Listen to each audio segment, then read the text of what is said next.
it's your girl, Musical Amy. How you guys doing? So, I'm doing great, in case you are asking. I'm wonderful. Wonderful. I'm actually a little bit scared because I'm about to touch a sensitive, a sensitive topic. So just a little bit scared. Please, nobody should come after me. I'm begging. It's just my job. But before I get into it, let me introduce our. Yeah, you already know me now. She was saying, Mama. She's also wearing Jessie. See, we're all very inclusive. Yeah, Jessie. We're all very inclusive.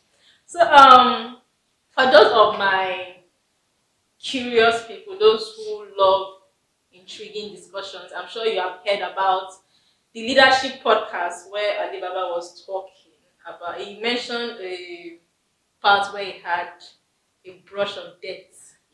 Close shave. Sani Abacha. I mean, the Abacha. For those that don't know about, if you're like me, or the younger Gen Z, so you're not like me, I knew Abacha. I know about Abacha. Not that I knew him, I was not born then. So Abacha was in power from the year 1993 to 1998 through a coup. He came in through a coup, and he was one of the Now you talk about.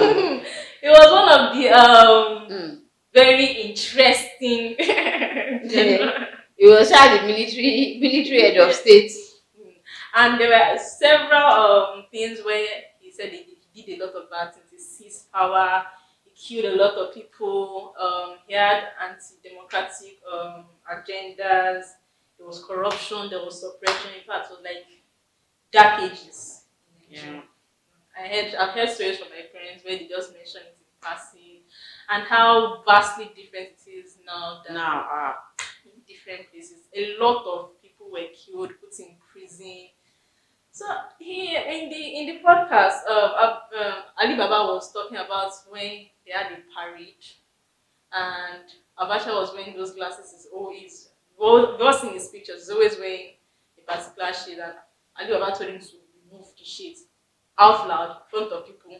Oga, remove your shade now. He said it was around 10 in the morning. Yes, the Akwa Ibom troop were about to display, and as at that time, Akwa Ibom was a new state, like they just created it. So so they wanted to display for him, and he had on his glasses, and he had the audacity. Larry audacity. The man don't even argue. That's the scary part. Like someone with that power just removed it. Even your hands will not cut small. Your hands will not cut small. That he removed the glass and continued. Anyway, I don't said he now saw some DSS guys going to the back of the stage to wait for him. Then in his wisdom, I don't know who gave him that. His angels were really on guard. And then he got down from the stage, even as they were performing, he went to go and sit down at the feet of Abacha. We will show you the video, then you will hear what he said. Exactly. He likes the joke. There was the first close encounter I had with death was with Abacha. When Abacha was president, what's his name? The NS Shoneko had been removed. Mm-hmm. So I went to do this event in Abuja. I was working with Ike Nandagoba. So it was time for the Akwa Ibom cultural troupe to perform. And Abacha was wearing those sunshades that, the Ray-Ban shape, you can fold it into one piece. He was wearing them, and this was about He's to always 10. wearing shit. I don't know. So when we were about bringing the troop on, Ike Nandagoba said, Alibaba introduced the troop. I said, all the way from the Delta, the Niger Delta, is the Akwa Ibom cultural troupe. They're very happy that their state was created. And so this beautiful presentation of colorful and cultural performance is in honor of His Excellency, who was one of the people that helped to create the state at the time. So this is an honor. This is a celebration. Please, let's welcome them. And then they started dancing. I said, stop. Everybody stop. Your Excellency, sir, it's to 10. What are you wearing dark shades for? You don't want to see this performance. They're going to shake and wriggle their waist. Sir, remove this shade now. Jeez. So he was talking to somebody and I was laughing. Then he removed the glasses, folded it, and kept it. And I said, okay, you are ready. I said, now, ladies and gentlemen, now start it again. So as soon as I made that announcement, I saw these DSS boys. they were going backstage to go and wait for their father. So when I saw this thing, I climbed down the stage, went to where Abacha was, and sat down on the ground. He was sitting like this. He said, "Ubanka, you're afraid, bro? After you don't talk, you don't want to go back." I said, "Sir, they'll come and arrest me here." So and I said, "Sir, these glasses, they are very nice." He said, "Yeah." I had them till, I think, sometime last year that I can't find them. He gave you. So I took the glasses and I wore them. He said, "Hey, you can't wear them now. The show is on." I said that they're performing for you. They're not performing for me. So later, when he was giving his speech, he now mentioned that he had never laughed like that before. That this is the first time that he's not wearing his glasses, which is that first time that he was not wearing his glasses, and he stood on the podium and delivered his speech. So when he finished the speech, he came down and I held my glasses. And I said they should go and bring the purse. So they now brought the purse. The man that brought the purse said, "You're lucky, pa. You're lucky. Your family would not have seen you again." And the man that was talking was Hamza. He said, "You're lucky," and we became friends from that day on. So there's the many things. And I also, beyond showing leadership, and the wisdom of going to sit. My village people were not after me. The good thing is, every time you learn, for instance, it got me thinking, like, Alibaba is a very influential person. Mm-hmm. And I'm sure he had to be even influential if he could have been invited to host that kind of show. So what will make him so humble? Like, how bad must Abacha have been to have made him humble himself to when he sit down? Okay, when you are staring death in the face like this, you will know. I'm really surprised. I dug a little deep and I saw things. There were people I mentioned he had killed people. And I'm going to mention some names. And we have Ken Sarobiwa, who was a renowned author of that time. He spoke out against the colonial, post-colonial and the colonial government, and some of the political things that Abacha did. Nitty-gritty stuff. He was an activist, basically. Yeah, he was an activist. And in response to that, he got a public hanging. He was hung in Nigeria. Like, I thought, it was a shock then for everyone, because I think it must have been the first one. I don't know. He was publicly hung, like it was publicized. It was because a lot of people thought, it won't happen. Like I didn't believe that it would happen. I saw it. Like, but it happened though. Hey, it's not as if we're in the Middle Ages or dark age. So the dark age. It happened. It was hung. And you did it with confidence and nobody people are enjoying now. Everybody is a free land now. Free ride in a fancy car. Then we even have. I know most of you know Fela Kuti.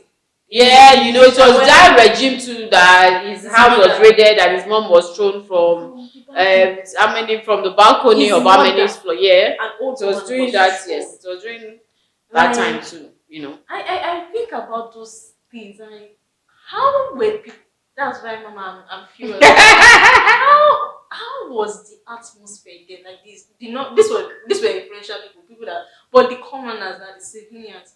How was life then? Yes, it was.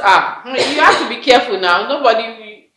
All this, like I was saying jokingly, that all these comedians now and the skit makers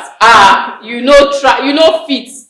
Because you couldn't just talk carelessly.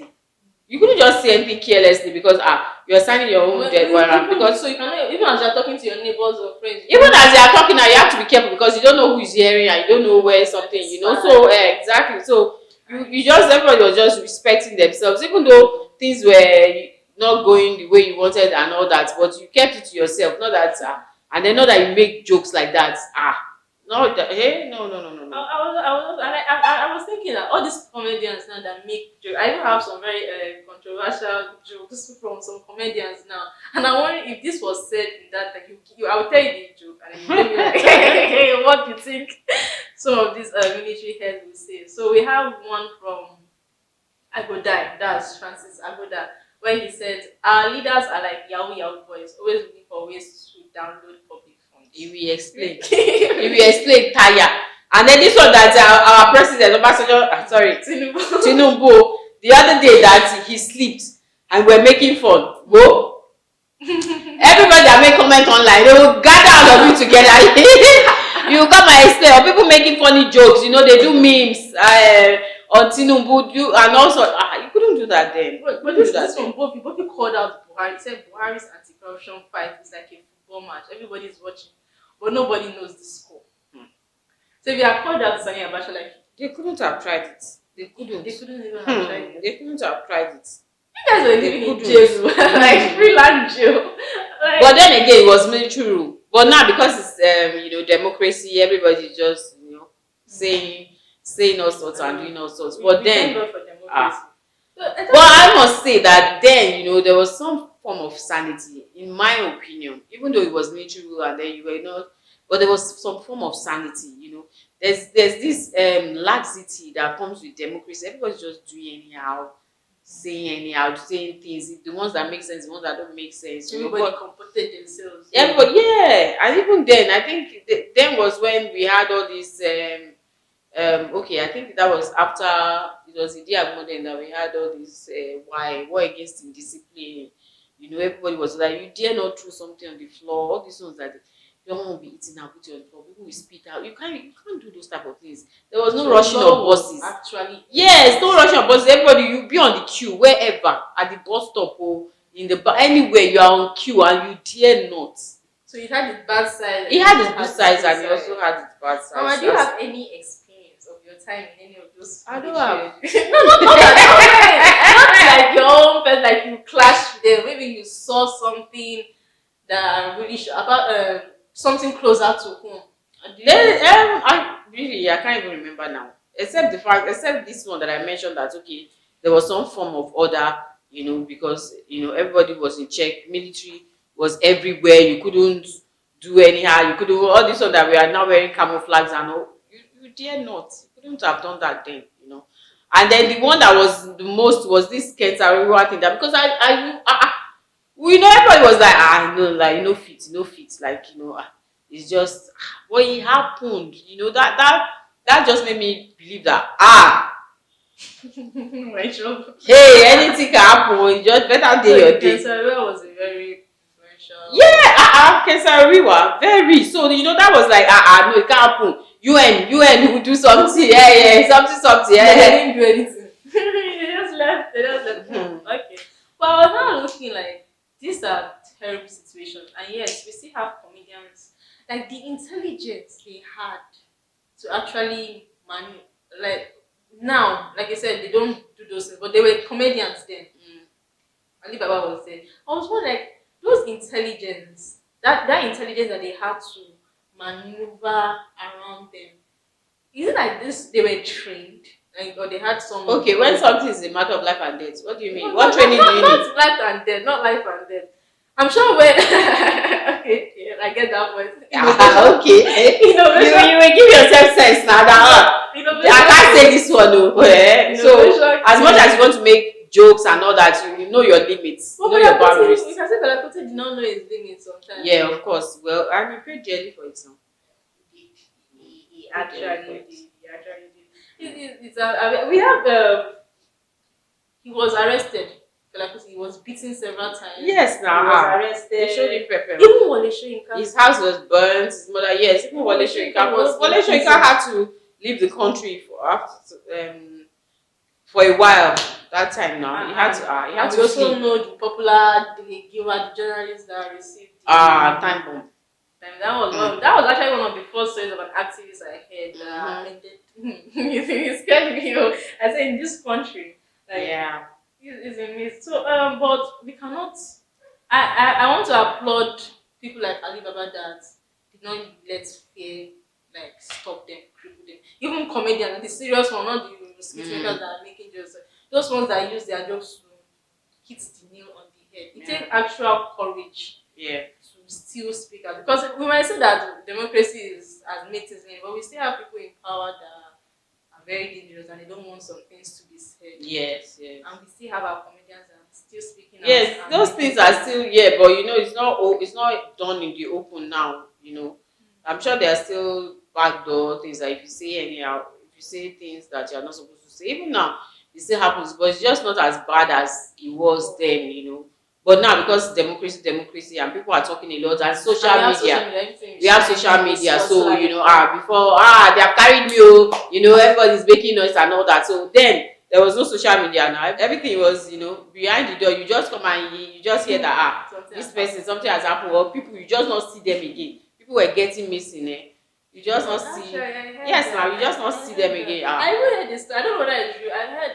I think one of the military heads had a daughter named Miriam, and there was a girl in her school that also did. I'm not sure whether that was real or not, but they arrested the girl, arrested the parents for daring to name their child Miriam. Can you imagine? I was like, that cannot be real. I don't know about that, but I can't be that much. Like seriously. And when did you get the rights to one name? To one name. I mean, I think I would not actually look into all this. I'm not sure about that, but that'd be very interesting. Every nation has a bloody history. This is out. But what actually, apart from the bravery, the sense, the wisdom that Alibaba did, I was actually, should I say, amused by how Sani and Abacha now reacted, and just because of that action, he just mellowed out. So it's like his memo just switched from exactly. And then maybe because he saw that he now saw his folly, and then what would he have done then? He did that in the open as well. He came back to sit at this thing in the open, so he was like, okay, so you know what you did, and there was the mention of his aid saying, it's God that saved you. So if he had just gone like that, it was wisdom on his part, and that's why I said his angels were God. He said the name was Hamza. That was the So if you had gone like that, you'd have just gone. That would have been there would be no Alibaba today. I just want to say I am very grateful to being born in this century. You people, you are enjoying. Now this your Gen Z something with sharp mouth and I am very grateful. God, thank you very much for this wonderful generation that we have. Well, come on, guys. I know to all our elder people, I want to hear experiences. See, this is one side, this is one person's story, this is mama's story. Let's hear your own. I want to hear stories. Educate we Gen Zs of what Nigeria actually was like. Let us know, because I don't think we don't really do history in schools. I don't know why they stopped history. I don't understand. I really don't understand. I think the government was not history, and our government was broad and untouchable. Yeah. So, but this, why can't we now? Why don't we know our history? Even forget schools. Parents, you guys live through them. Tell your children how so and so came to be. But I want to hear from you, please. I'm asking now. Educate me, please. Give me experiences in your comment sections. What things did you see? What did you hear? Did you have a brushing? Not just Sani Abacha, all the other ones I'm not going to mention. Someone see that. Well, let us know. Talk to us. Talk to me. I'm a Gen Z. Educate me. I'm asking our elderly people to educate me free of charge. And I will listen. So please please share, please comment, and let us always know what you think. We're always going to keep delivering to you. I and our dear Taylor says bye.